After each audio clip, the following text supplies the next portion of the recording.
Similar pattern to what we've seen over the past several days, starting to cool down as evening comes. Right, and as Lori mentioned during our 10 o'clock show on Central Georgia's CW. Yes. You should, you kind of in a between a summer fall thing. Where you get And our new word is? Oh, we were calling it. We didn't really have what a did we good- call it? Fummer? No, it was. No, yours was better. Okay. What was it? Oh dear, I forget. You know what?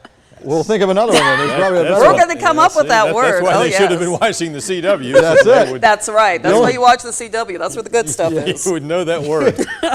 You only get one shot. It's That's live. it. That's it. Summerall. Summerall? So, it was No, that was not good. from Fummerall. Summer, fall-ish. Okay. We tried. Low 60s tomorrow morning. So in other words, what we're trying to say is it's hot during the day, but you don't have a whole lot of humidity out there. Thank you and good night. No, we still have time. Okay, so we're looking at 60s, 70-something in a couple of spots. As we look across, a lot of green on the map. That just means 60-something. Again, we've had cooler stuff, especially after that front came through at the end of last week. Humidity dropped way down. And then now we've started to see things warm up, but mainly the dew points have stayed pretty much in check. I mean, during the day today, we've seen some 50s, low 60s for dew points. That's middle of the road. It's not the super fall thing, but it's not that. And that's the important thing because that's where the swampy area is. That's also where the rain potential is and has been today.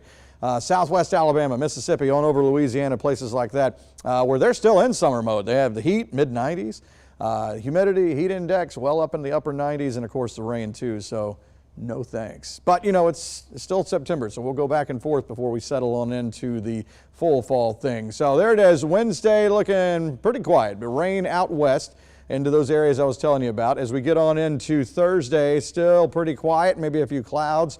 And then as we head toward Friday, there's still been this hint of kind of a frontal boundary, what we call kind of a backdoor front. It usually coming from the northwest. This would kind of circle around through the Carolinas, and we'll see how that goes. It's looking pretty weak, like it's not going to be anything really for us. But there's Friday, just a few clouds. As we go into the weekend, Saturday is looking quiet. We'll go into Sunday, same thing. Now beyond that, I've added a rain chance in for Monday, Tuesday of next week. We could see a frontal boundary try to kind of creep by closer, and we'll figure that out as we get a little closer on in, too far out to tell how this is going to play out. So 60s in the morning, tomorrow afternoon we'll go on up, some upper 80s.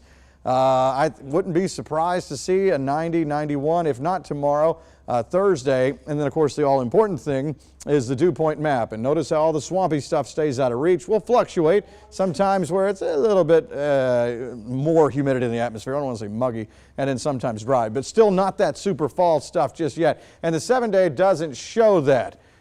In the near future anyway. We're looking at September, handing the baton off to October with upper 80s, and we'll stick with that as we go through the weekend. A rain chance small at this point around Monday, Tuesday.